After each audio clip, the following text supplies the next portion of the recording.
Welcome to Fuel. Fuel stands for Finance, Unity, Empowerment, Legacy. Join us today as Dennis, Mac, and Dr. Jackie begin their conversation in part one of our subject, fear, uncertainty, doubt, crickets?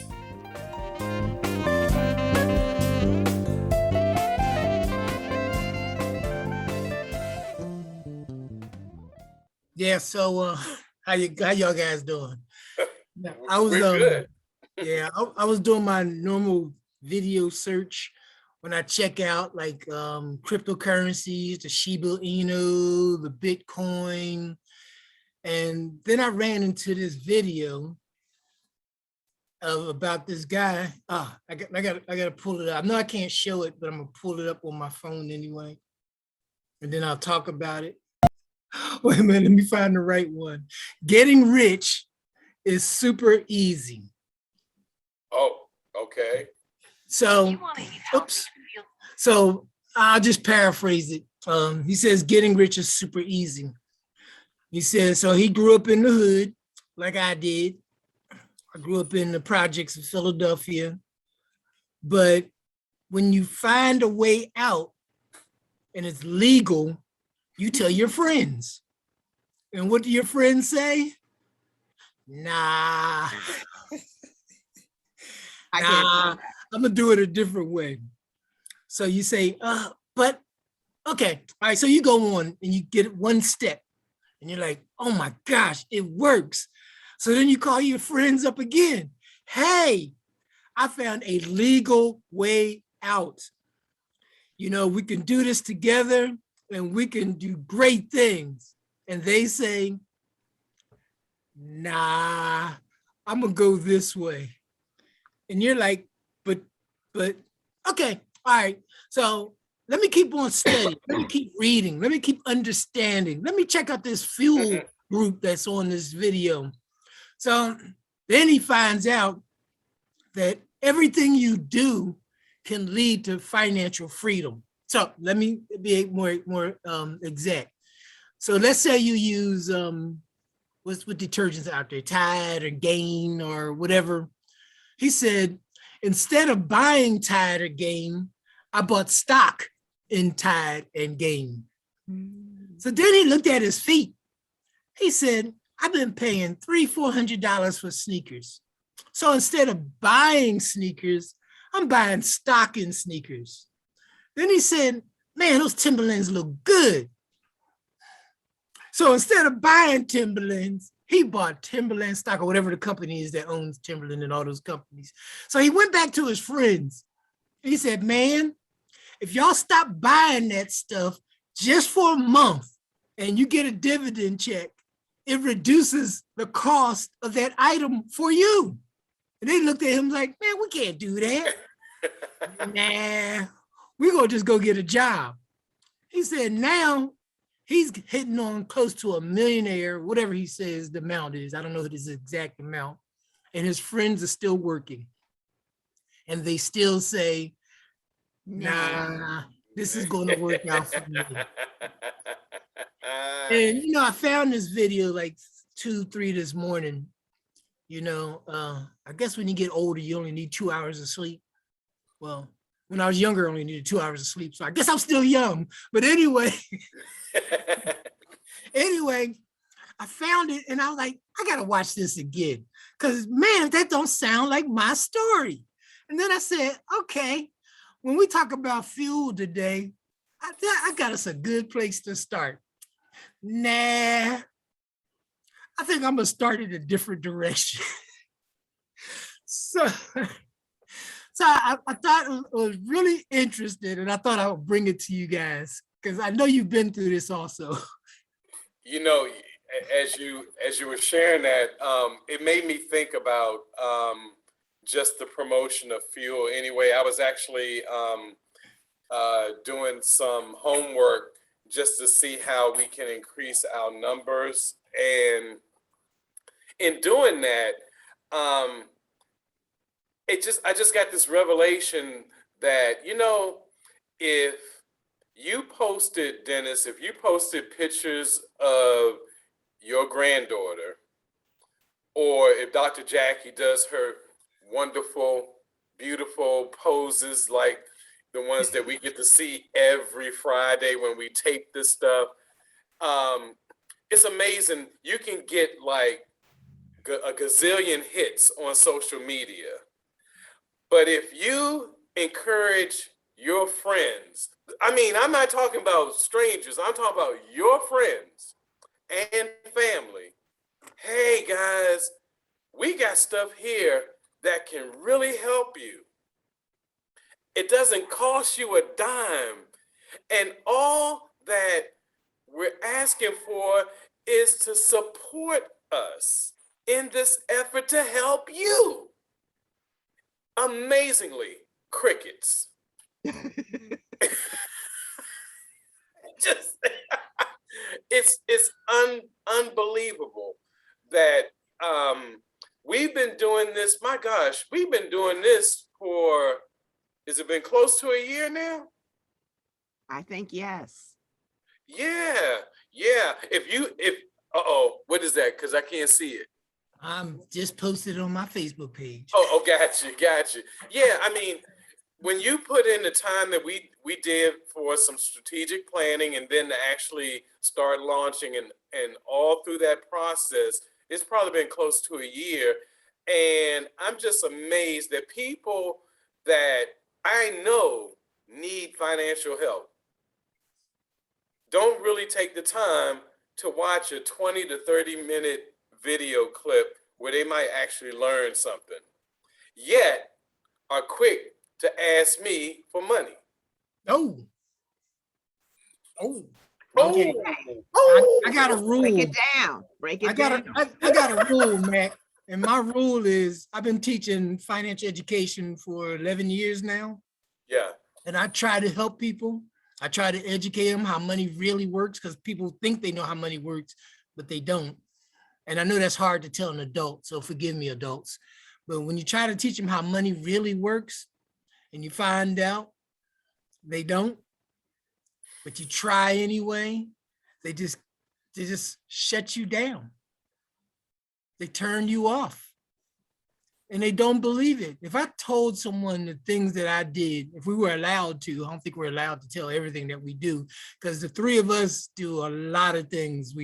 We're not financial advisors, but we do share the things that we do, like from our investments to our life insurances, to our cryptocurrency endeavors, to our blockchain endeavors.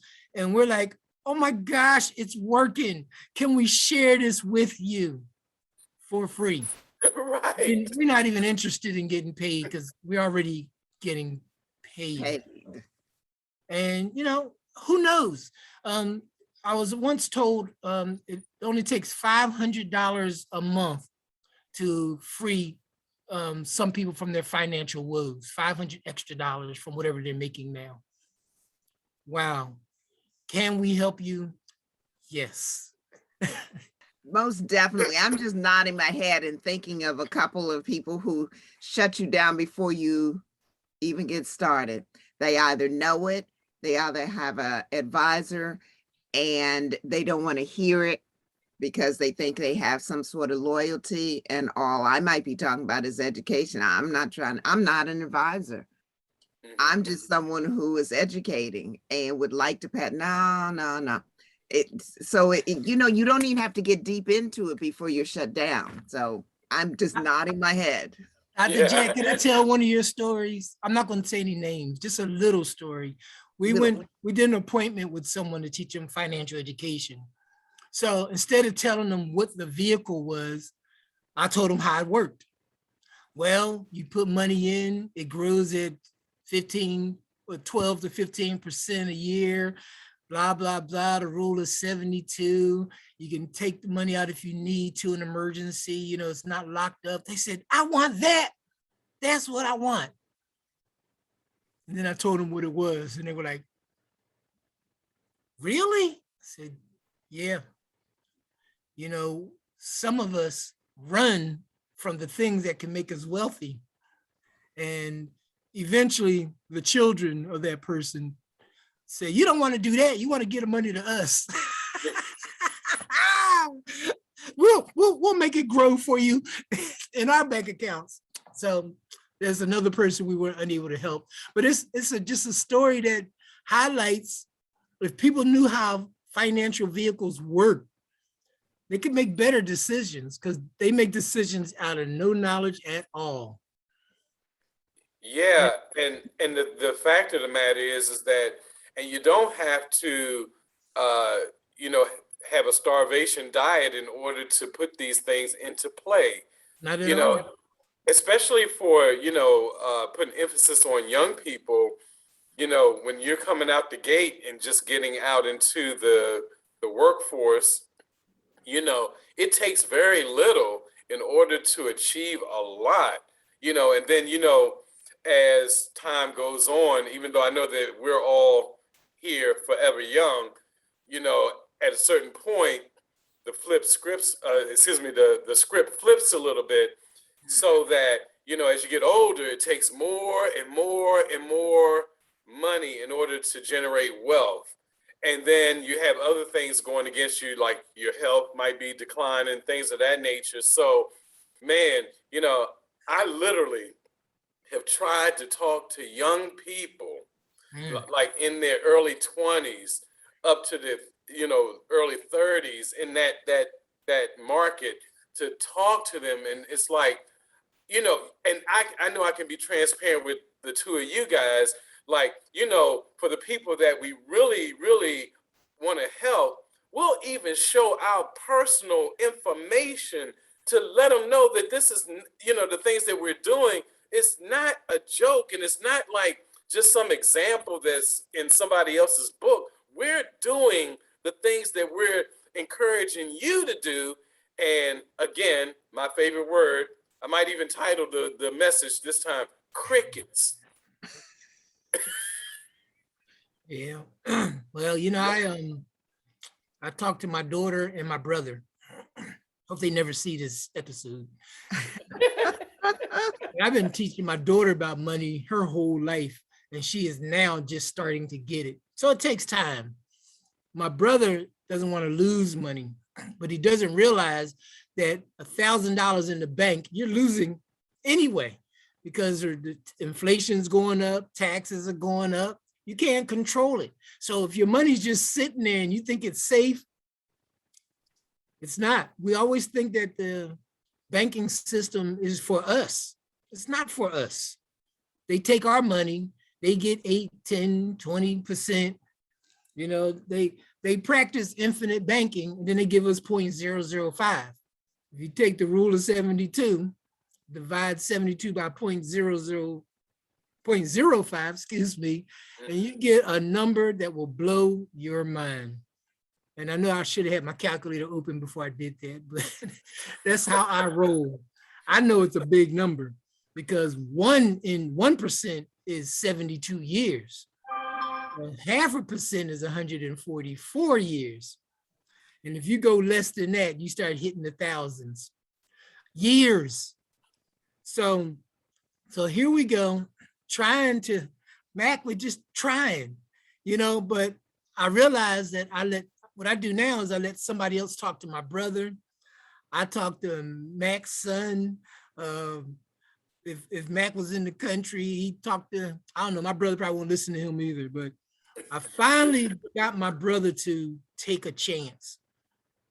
And I'm gonna order some Gonzola cheese, because boy, that wine is strong. It's a vintage that you never ever heard of before. I'm like, relax. You gotta relax, because money is nothing but a tool. It's nothing but a hammer, a nail, a screwdriver, money. That's all it is. If you love it, if you want to possess it, you're going to lose it, because there's always somebody smarter than you. There's always somebody who cares for it more than you then. But the biggest thing is there's somebody, the banks, who know how to use it. They know how to make it grow. They make it into little baby rabbits, and it just keeps growing and growing. Only it keeps growing for them. So if you learn these basic precepts that we talk about all the time, the rule of 72, how interest affects you, you know, how money works, how to create a legacy and not be like, I'm not leaving little Bobo any money. You know, our people perish due to lack of knowledge. So let me jump in on that thought. Something just occurred to me. The things that we are talking about is, as it relates to education and how money works, is not a secret. It just hasn't been taught to our community and a lot of communities, but I'm speaking about our community. So think about that. What has been taught to them has been going on for so much longer than our attempt to give them the actual information. What has been taught is you need a job. You need to put your money in the bank. You need to go this way, not that.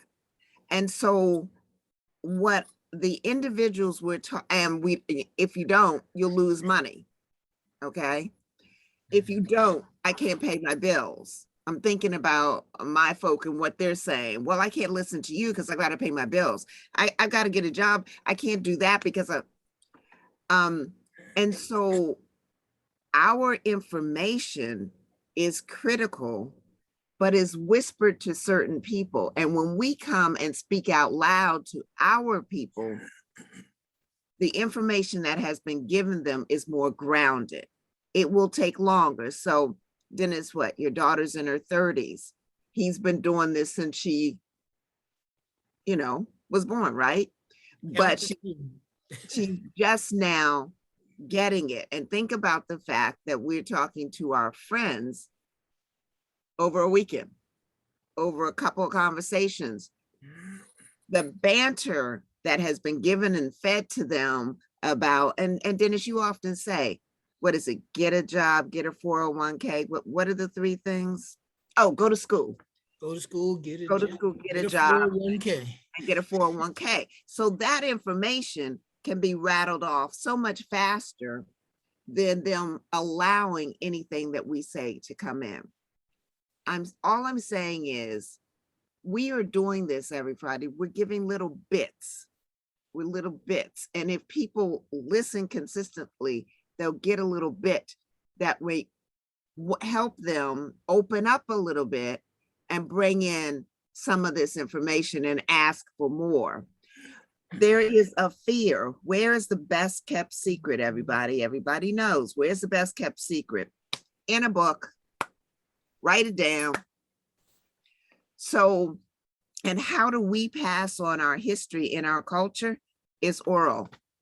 Okay. We have oral communication. We accept that, but we've got to give it to them in this amount size that they can handle.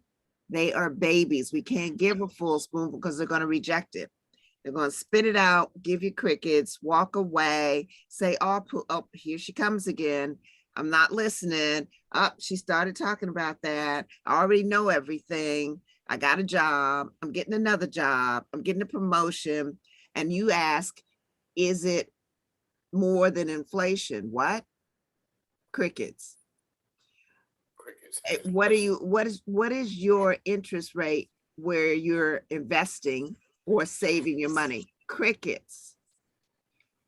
Okay. So I think that, and this is just me trying to put it all together because we are trying to break through, is real examples sometimes help them. If we can get, like you said, with our personal friends, we show our personal real examples, but maybe if we get a little inkling of their real example and show the real meaning. Oh, you just got a raise. How much does that work out to increase your, oh, you're getting a 15-cent increase. Okay. And let's see, what is inflation? If we work with their information, maybe that will help. I don't know. But we keep coming into this brick wall of, I got to do it this way and I can't listen to you. So I don't know, I'm kind of spinning because I'm listening to her and we keep trying to figure out how to get the information. It's one of the reasons we've been doing this for about a year.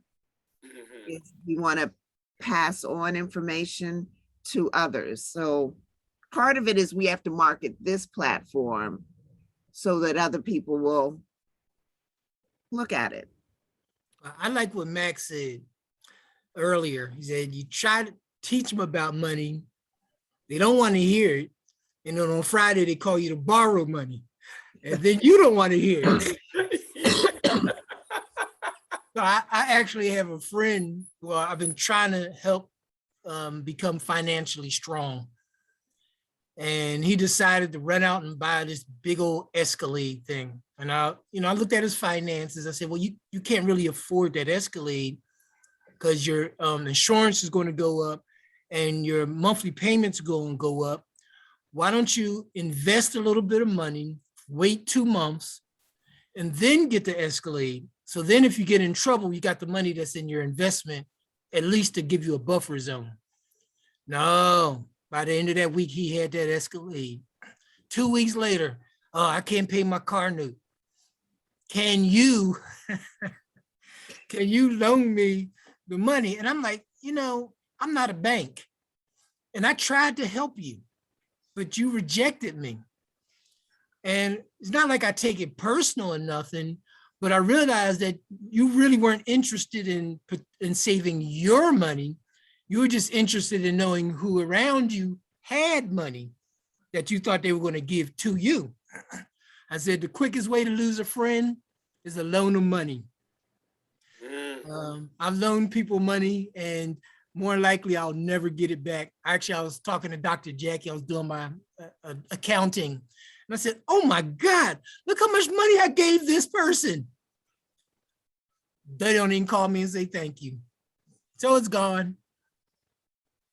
It's gone. Yeah. So we try to make people self-sufficient, Mac. I don't get it. Hey, man, I call it the matrixization of our society. And I'm going to explain that. So, Dr. Phil, where are you? hey, I'm just saying, man, I'm deeper than you know. Go ahead, brother. Preach. I'm creating new words here. Preach, preacher. No preach, but just conversation for real. So the matrixization is, of course, based on the original Matrix movie that I think came out in 1999, starring one Keanu Reeves. So the premise of the movie is simply that there's a world that is under the influence of the Matrix. Well, what is the Matrix? The Matrix is kind of like this computer generated society that just follows the same script day after day after day.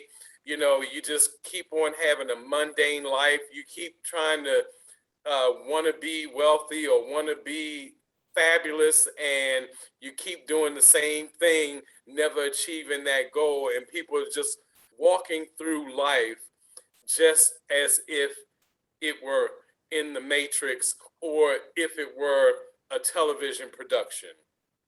So in the movie, Keanu Reeves' character, his name was Neo, he's living this kind of life. He has a job and he has a little side hustle that's not necessarily legal, but he's doing his thing, and he's frustrated because he's just not experiencing all the things that he feels like he should be experiencing in his life. He knows that there's something missing, but he doesn't know what it is. But he has this influence that's through a computer, and it's a relationship that he's built on this computer with this dude by the name of Morpheus. And Morpheus is telling him, there's a better way, there's a better way.